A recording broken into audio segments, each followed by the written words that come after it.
nejejwe nuko ngeze hano mu nama nkuru y'imishyikirano. Wabanza ukibwira bari hano uko witwa naho uturutse? Nicyo nari ngiye kuvuga rwose. Nabanje kwishima ko nageze hano mbere nkajya nakwivuga. Nitwa Habyarimana Joseph, nkaba mvuka mu ntara ya Burengerazuba, akarere ka Rusizi, umurenge wa Gikundamvura, akagari ka Kizura, umudugudu wa Kamabuye. Nkaba ndi perezida wa koperative Umucyo y'abaDS, babasaza bari basigaje guhambwa iyo tutagira imiyoborere myiza. Iyo koperative akaba ari y'abaDS, akaba ari y'abasaza bitwa abaDS bahabwa inkunga za VUP kubera intege zabo nkeya. Mbere muri leta ya mbere nyakubahwa perezida wa Repubulika, ubu narinze ubwenge bw'igitangaza, najyaga mbo wa mbere cyangwa wa kabiri. Ariko wapi, iyo leta yironda koko, yironda karere, iranzonga pe. Nambuka hakurya muri Kongo naho hatari hashobotse, wajyagayo burya yo perezida asuzugurwa n'igihugu n'abaturage be barasuzugurwa.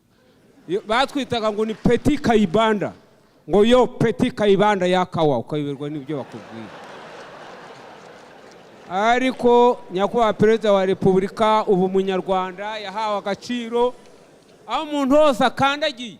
Ejo bundi igihe mwatugabiraga imodoka nyakubahwa perezida wa Repubulika, burya naje kuguma n'abakongomani gatoya bari baje kureba ibitangazo ujya ukorera abanyarwanda bawe. Nibwo bambwiraga ngo akudupatiya Paul Kagame atungoza omwe myaka 2 banduko.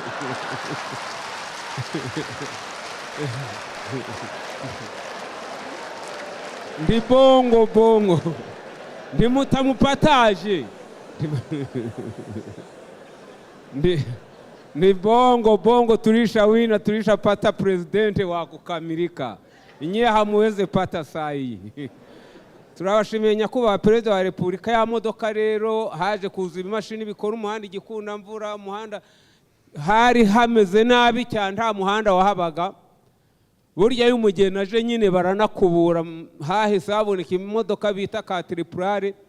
Hari abantu baho rero ntibari bazizi, babonye za Caterpillar yateruye igitsinsi cy'igiti. Hari abari bagiye kubagara imyumbati, barimo abitwa Banzovu. Ati reka turebe iriya none ko kiriya giti cy'imbere gishobora. Ikakibangatana nk'ijugunya akantu kaburebure. Nabinyuma impundu ngo Paul Kagame arakaramba, dore noneho ibitangaza.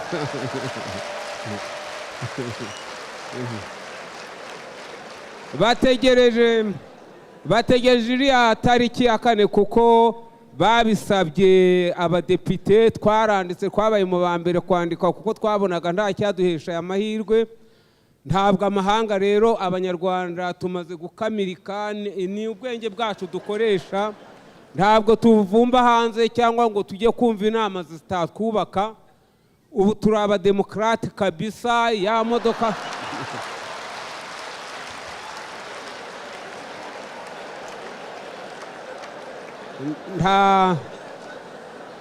nta mahanga rero tugomba kuvumbaho ibitekerezo byo kwiyubakira igihugu. Nukuri iyi nzu nayibonye ko perezida wa Repubulika, harya hari wavuze ngo yagiye mu Israel. Ngewe ndi kubona narinze mu Israel. Nakandagiye ahantu ngira ngo ni kuri ya nyanja y'ibirahure. Ahubwo abantu bose bahoze bumva radio abona size Gikundamvura, nukuri hano turi banyumve. Hari inzu y'igitangaza. Ndabwira abangarambe, abayobozi b'imidugudu.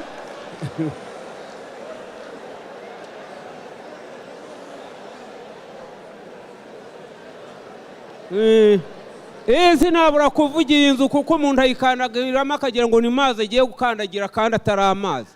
Iyi miyoborere myiza n'imitako itatse u Rwanda, Imana igomeze ibibakomereze, ibakubire 7 kugira ngo mubone ibyo mugomeza kudusagura, duhagarare bwuma, muturi imbere tubari inyuma, haki ya Mungu tugira amahoro.